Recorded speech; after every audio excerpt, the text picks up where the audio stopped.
कमरा नंबर 27 एक ऐसा कमरा जिसमें लोग आज भी ठहरने से डरते हैं। ये एक ऐसी रियल स्टोरी है जिसमें एक ऐसी आत्मा जो उस कमरे में कैद थी और आज तक वहाँ पर कोई नहीं ठहर पाता, और जो भी ठहरता वो सुबह तक वहाँ नहीं। ये कहानी है एक यूपी के कस्बे की।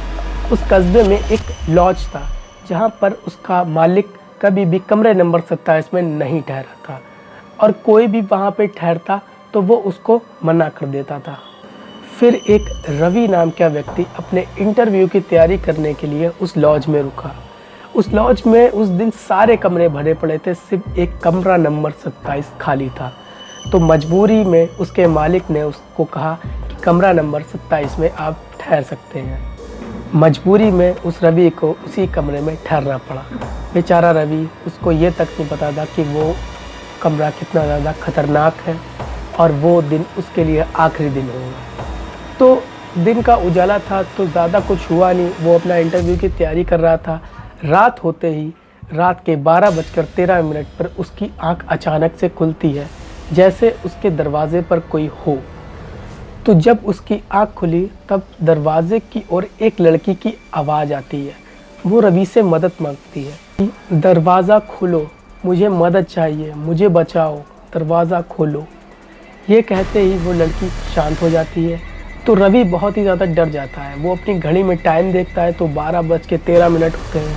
वो सोचता है इतनी रात में कौन सी लड़की मदद मांगती है। जैसे ही रवि दरवाज़ा खोलने जाता है तो उसे अपने मालिक की बात याद आती है कि अगर तुम्हें कुछ अजीब सा लगे या कोई भी तुम्हें गेट पर बुलाए, दरवाजे पर मदद मांगे, तो तुम उसको मत खोलना, तुम उसको इग्नोर करके सो जाना। ये बात रवि को याद आती है। वो उसको इग्नोर कर देता है और बिस्तर पर लेट जाता है जाके। फिर वो लड़की की आवाज़ दोबारा से आती है। वो लड़की कहती है, प्लीज़ मेरी मदद करो, मैं खतरे में हूँ, प्लीज़ मुझे बचाओ। ये कह के ही वो लड़की शांत हो जाती है और रवि बहुत ही ज़्यादा डर जाता है। रात के समय में वो जैसे ही उस बात को सोचता, वो कहता कि इतनी रात में कौन सी लड़की मुझसे मदद मांग रही है।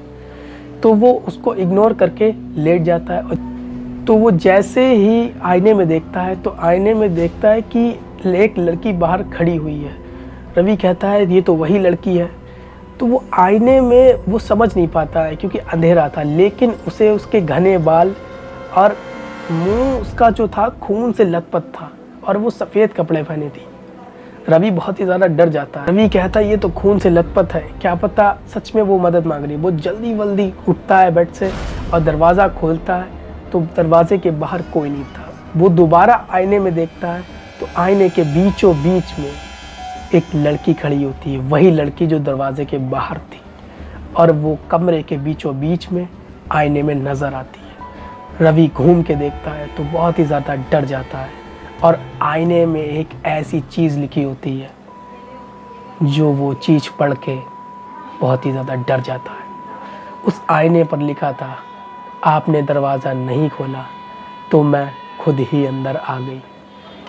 ये कह के ही दरवाज़ा अपने आप बंद हो जाता है।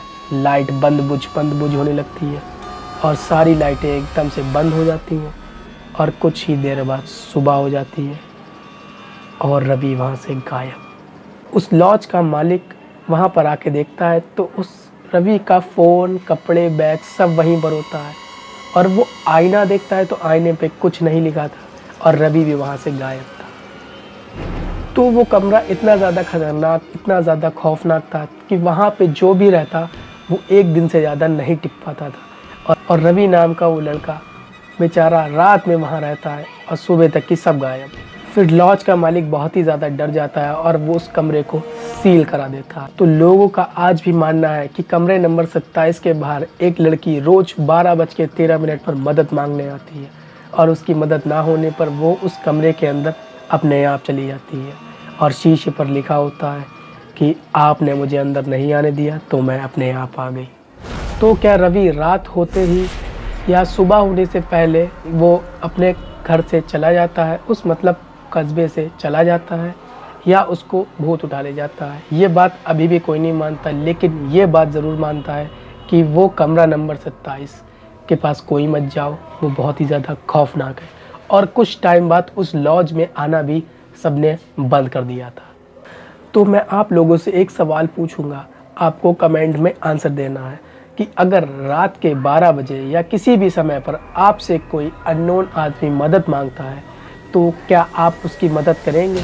या ऐसे ही कोई कमरे के अंदर आप बैठे हुए हैं और कोई बाहर से आपका दरवाज़ा खटखटा के मदद मांगता है तो क्या आप उसकी मदद करेंगे?